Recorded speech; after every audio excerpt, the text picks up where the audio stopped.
Hello, I'm Michelle Haj-Broussard from the University of Louisiana at Lafayette, and this is Immersion Essentials, Classroom Management in Immersion Part 2.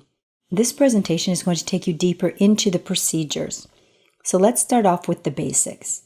In terms of procedures, for the basics, we want to make sure we assign seats, that we start with some easy routines like your morning or entry procedures, your lesson procedures, and your transitions. And then you're going to focus on what is really going wrong in your classroom. You need to make sure that when you are creating these procedures that you know why students misbehave. And of course, you want to make procedures that will meet the students' needs in terms of why they're misbehaving. So these include them trying to gain power, trying to seek attention, and to avoid failure.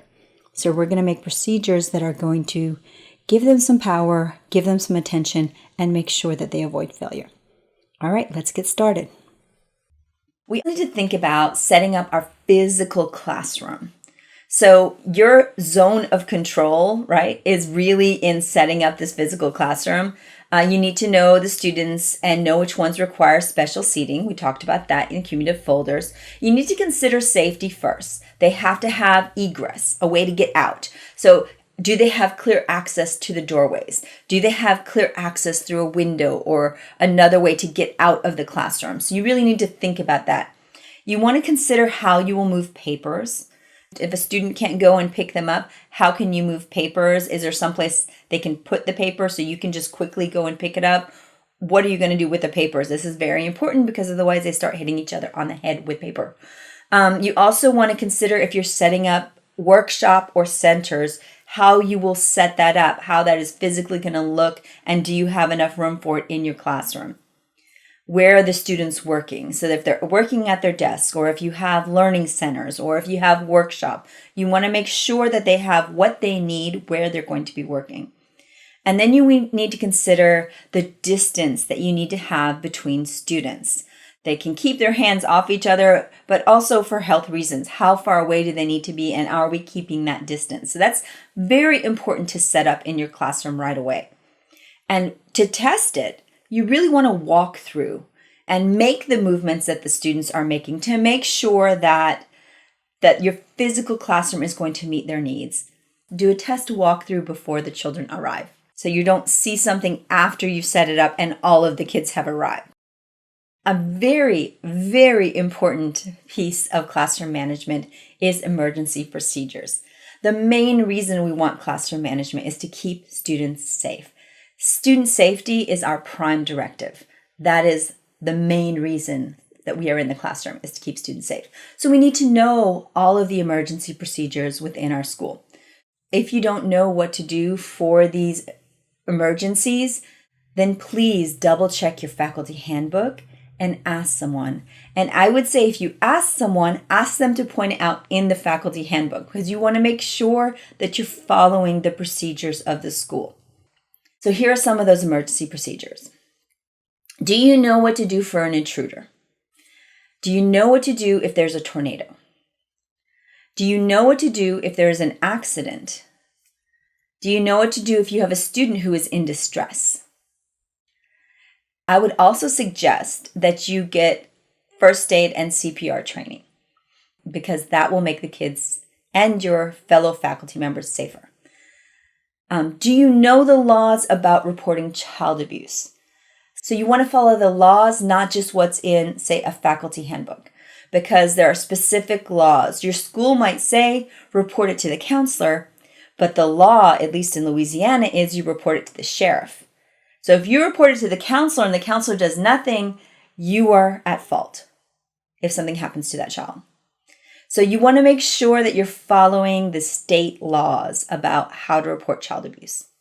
Also, you want to remember, again, it's our first responsibility to keep them safe.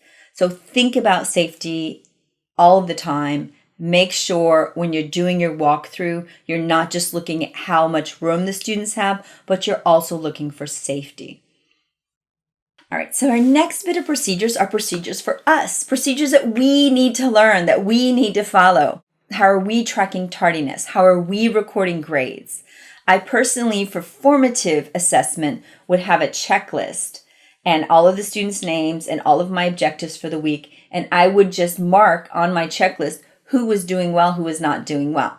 Because I had a procedure for grades that the school had given me, but I wanted more. Also, how are you getting students' attention? That is a teacher procedure. Some people say, give me 5. I cannot remember 5 things. So I usually did statue. So 1, 2, 3 statue, and wherever the students were, they would just freeze. Taking roll. I never took roll because it was a waste of time. I had them in assigned seats, and I would just look around and see who was there and who was not there. And that is how I took roll at a specific time each day. I would also have a procedure for subs. So I had a substitute folder, and I had specific things that the sub needed to do. I had a procedure, again, my checklist, for tracking participation to make sure that there weren't any students who were sort of hiding behind other students. Within that, for participation, one of the things you want to be very wary of is dominant students, especially in immersion, where some of those kids pick up the language really quickly. You want to make sure that all of your students have a chance to speak. So you want to have some elements of your lesson where it's not just raise your hand, where you are pulling out from students, even if it is just parts of the class, like go to the east, go to the west, go to the north, go to the south, and have the class answer, boys and girls, ways so that you can kind of hear and make sure everyone is participating. You also want to have a procedure for conducting parent conferences. One of the ways that I did this is by having a behavior and academic analysis assessment. So I had a sheet of paper. On one side it said behavior, on the other side it said academics. And every day I would take a little tiny label, date it, and I would write something about one of my students or 5 of my students per day. And it could be academic, it could be behavior, it could be positive, it could be negative, it could just be an observation. But I would take that every day, just 5 little times that I did this. And I had a binder with all of the students, and all the students had a page, and I would stick it on the front and the back so that before the parent-teacher conference, I would read through that and I would make some notes of what I wanted to discuss with the parent. This was very helpful. I remember once I had a student who I didn't realize until I had actually marked it down and looked at the dates that they would always have behavior issues on a Tuesday. I don't know why. It was just every Tuesday. It was like you could see clockwork. Why is there a pattern here? So when the parents arrived, I was like, hey, great to meet you. What's going on Tuesday? And so apparently the grandma was giving them candy before school. So that's always hard. So the parents, based on my little 5 labels a day, thought that I knew tons about their child. I didn't at that moment. We had just started school, but I knew enough that I could see a pattern, and I was able to address that pattern with the parents. So this really gives you something to talk about with the parents, which sometimes for a new teacher, especially if you are speaking in a second or third language, is not always easy. So this allows you to have some notes to go into that parent conference with. So there are also some student instructional procedures. Again, you don't have to apply them all, but you want to think about these. We talked about entering the classroom morning and other times. You also want to have some bell work so that while you're doing administrative stuff, they have something to do. How are you using classroom materials and supplies? Where are they keeping them? Where are you keeping them if they're sharing? How are they getting your attention? What are you doing with homework? Like I said, I had a folder. They put it in. I only had weekly homework because I'm not fighting that battle, and I'm not taking any of my academic time to look at homework that someone else could have done. So also taking, what are you doing in terms of talking in class? Like, how are they talking? I used to have a code, which was if I went like this, that meant raise your hand. If I went like this, that meant everyone can just shout out the answer. Also, you want a testing procedure. We had little testing cubbies and specific things we were supposed to do with your testing procedure. As with all independent work, you wanted this last one. Please do not forget it. It's really important. Have early finisher procedures.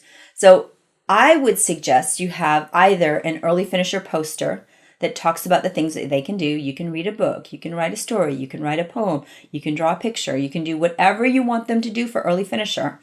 Or you could have a more differentiated early finisher folder that you could put inside everyone's desk. And the good thing about having an early finisher folder is it's a good go-to. So if you need them to work on something because something just got dropped in your lap, you can say, okay, we're going to all work in our early finisher folders. Go. And you give them like 30 minutes to work on it while you get done what you need to get done. So having an early finisher folder takes a little bit on the setup, but it really helps you in the long run because it gives them something fun to do. You know, you can have some blank pages in there. You can have some coded math coloring in there. You could have some pictures that you want them to write a story or poem about. There are tons of things that you can put in there that are educational and interesting. All right, so those are my instructional procedures for students. Then you want to have general procedures. How are you sharpening the pencil? I personally hate the pencil sharpener. Hate is probably too light of a word. I hate the pencil sharpener. I hate the noise of it. I hate the students losing my class. I hate lining up. So I personally never did pencil sharpening in my classroom, ever. Either they used a tiny little pencil sharpener and I had a little trash can for them to put their shavings in, or I would just sharpen all the pencils, or I would get a parent to sharpen all the pencils, and then I would hand them out at the beginning of the class.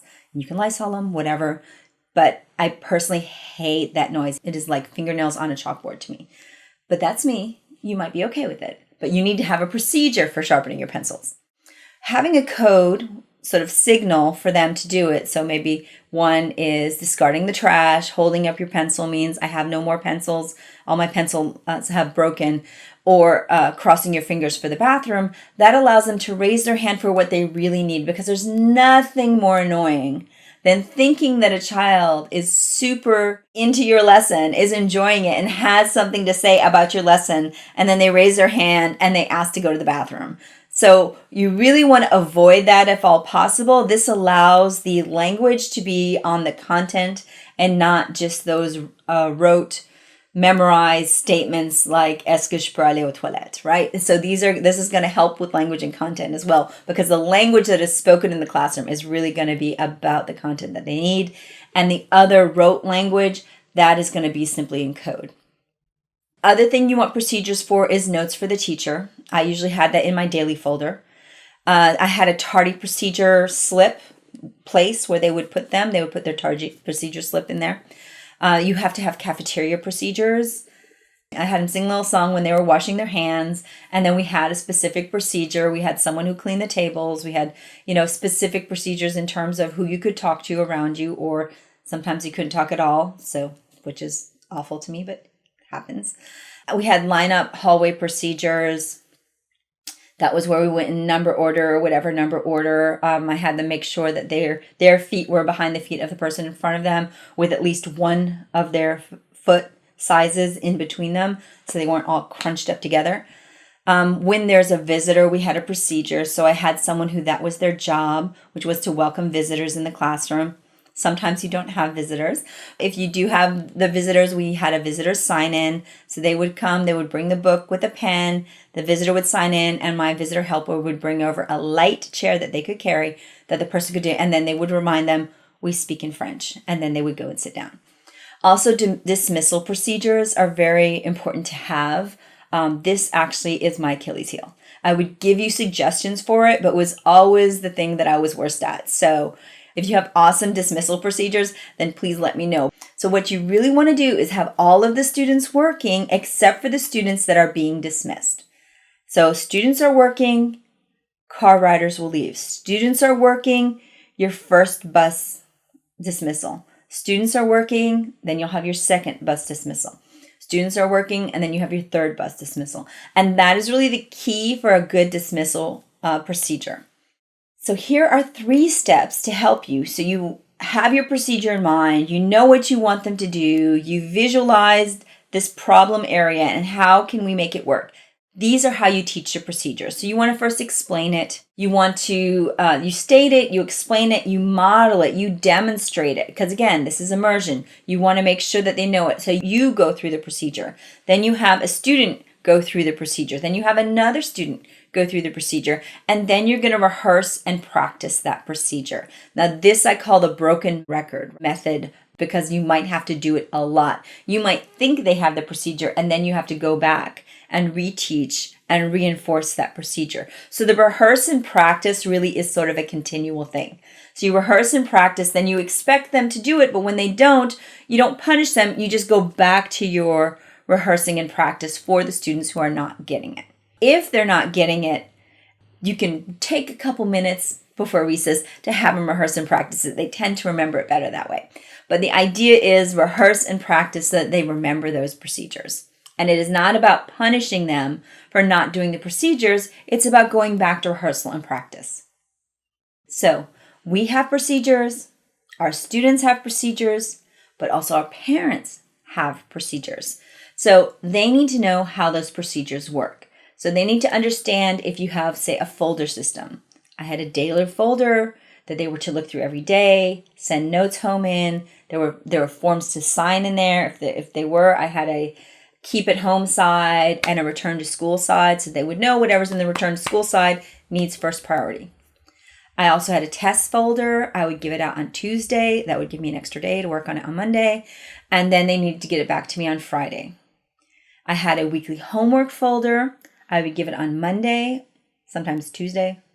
I would give it on Tuesday, let's say Tuesday. That gives you Monday just in case you wanted a weekend. I would do it on Tuesday, and then they would bring it back on Friday. I don't fight the homework battle. That's just me. You might be required at your school to do homework each day based on what you did in class. And you might be required at your school to do homework in your target language. I personally did not fight that battle because it was not required of me. I did not feel it was up to the parents who don't speak the language to explain to the students the homework in that language. So I would give them their homework in English, and I would give it to them once a week so that if they had soccer practice on Tuesday night or if they had band on Wednesday night, they didn't have to worry about having homework done every day. One of the pieces with homework that's really essential is that it be at the independent level. This is one of the reasons why I don't like having a homework slip that goes out that practices exactly what you did in math for that day. Because exactly what you did in math for that day was at the independent level.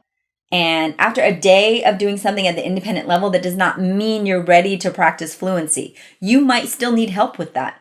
So if you give them something at the independent level and they do it wrong, that means you have to spend your class time unlearning what they did during homework time. So my suggestion for homework is keep it at the independent level. Things that they already know that you want them to work on fluency with. I also had a contact number. Now, I did not give them my home contact number. I had a Google Voice. Sometimes I would do Remind. You also have Class Dojo, but there's a way for the parents to get in touch with you. I also had an open invitation to my classroom for them to come and to see. Again, I had the visitor helper that would always be there if someone came to the classroom, so I didn't worry about it because someone else was taking care of it. I also, during my open house, had a volunteer system. So when the parents would come in, I had a tree on my door with little Post-it notes that had apples on it. And in the apples were little tiny things the parents could do to make them feel a part of the class, to help the class, but nothing that was big as being a room mother. Because I always worked in schools that were very high needs schools. So they were Title I schools, they often had high poverty rates, and the thing with those parents is that they work a lot, right? So I had parents who had 2 or 3 jobs just to keep the family going. And there's no way that that person can come with us on a field trip or be a room mother. There's no way they can do that. But they can, as they're shopping, grab us some more paper towels, right? Because that's inexpensive and easy to do. They can be my pencil sharpener, or my laminate cutter. I always had those people doing that. So they were helpful. They helped. They felt a part of the class without having to do these ginormous tasks. All right. So I always suggest that to get parents on board, you get them to feel like they are engaged in part of the class, but you do it with little small tasks so that you don't overwhelm them. And finally, I had monthly positive notes. So I would have a Post-it note for every one of my students. See my numbers there? I have my students numbered. So 1, 2, 3, 4. And I would have a Post-it note that usually said bien or très bien or something down here with a little happy face for each of my students. And every month I would send home one Post-it note for each of my students stating something that they did that was really great. So that when the parents got something from me, when I would call home or when I would write notes, they wouldn't automatically think that it was something negative. So I would always have this, and I would also try to call home once a day for one student to tell them something fabulous that that student did. So this does a few things. Number one, it makes sure that the parents know that you see what's special about their child, that you see their child as a good person, right? It also makes it so that you are on the lookout for positive behavior. Because a lot of times when you get in a situation where you're having issues with classroom management, it becomes a very negative, toxic place, and you're not seeing what's good and great about the students. So you always want to make sure that you send home positive information, that you see what is great about their child. And this is a really good way to help you when you come up against some sort of issue with that child, because then you and the parent are on the same team, right? This is the issue we're having. This is stopping the child from doing this and this.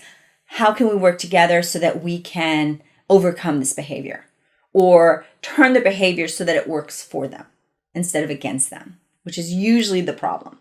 So you really want to have those kinds of procedures for parents so that they're constantly being inundated with positive information about their child. Even if occasionally, sometimes you have to create the situation like little Johnny, can you hold the door? Little Johnny was so sweet. He held the door for the whole class. You've really raised a polite child. Boom, done, send it home. You want to let the parents and the children know that you see them in a positive light. And this is one of the easy ways to do it. And inexpensive. It's file folder, it's Post-it notes, it's easy. So the final thing is the thing that most teachers are worried about, which is chronic behavior problems. So if you have a chronic behavior problem, you want to make sure that the problem is actually with the student and not with your procedures. So you want to do sort of a behavior analysis and find out when is the behavior going awry, and is there a procedure you can put into place that'll keep that behavior from starting. Also want to make sure that your teaching is very brain compatible. So are you using visuals? Are you using hands-on? Are you using movement? Are you using music and games? All of those things will keep students engaged and keep them from turning to behavior problems to amuse themselves. The other thing is you want to make sure that the parents are on your side. So if you've checked your procedures, and if it's not your teaching, again, in your sphere of control, then you move to the sphere of influence, which is the parents. So you want to make sure before this incident happens that you've been calling home and saying good things about their child, that you've been sending those Post-it notes that say good things about their child, so that they know right away that you are on their side. You also want to engage them in the classroom with those small tasks. So again, that they're part of the classroom and that we're all working together to make sure that their child succeeds. You also want to make sure that you are not distressing the child, that you are not embarrassing the child. Because remember what I said about children and power. Sometimes they misbehave so that they get power. So if they are misbehaving and then you do embarrass them, then they've lost face, as we say, in front of their classmates. So they're going to misbehave even more so that they can feel empowered. So be very cognizant of that. You want to move them to the side. You want to speak to them quietly. You want to move them to the hall so that you can speak to them so that they're not being embarrassed in front of their friends. You also want to make sure that the classroom is highly predictable and highly routined. Sometimes for some kids, having any sort of deviation from procedures or routines really causes them distress and they will act out. You also want to make sure that you're logging behavior. So remember my 5 different stamps on behavior. Make sure you log it. If you have a chronic behavior problem, you might want a whole notebook just for that chronic behavior problem so that you can log each day. Because one of the issues with getting them help in the United States is you have to have shown that you have tried things. So if you're logging behavior and you're logging what you're trying to do to help with that behavior, then when you go into your meeting where you're asking for help, they're not going to tell you to log behavior for 6 weeks. And you have to wait 6 weeks before they can help that child. You'll already have that logged behavior and they can help the child right away. You also want to maybe give them some reminder cues. So one of the things you can do is talk to them about giving them reminders to help them keep on task. So things like pulling your ear or tapping on their desk or making a little tally in terms of their good behavior or things that you need them to work on. So you can have a tally of both, right? So that they know how they're doing and so that they're thinking about improving that behavior. Remember, they're not perfect. We're not perfect. So it's all about improving. And the final piece is that there is no panacea. Sorry. There is no little pill that you can take to make classroom management an easy breeze. It is about work. Your class is a work in progress. You have to work on your own consistency. You have to introduce the procedures over time, not all at once. You have to practice and practice and practice, the broken record, right? You need to help them out by letting them practice during your own free time sometimes, which might be recess, but during your own free time so that they can get help with that. Remember, don't take all their recess. Often, and as often as possible, and in great details, you need to explain the procedure that they're doing so that they will do the procedure just to get you to stop explaining it. So those are my suggestions for classroom management. I hope they were helpful to you, and I hope that you have a great school year.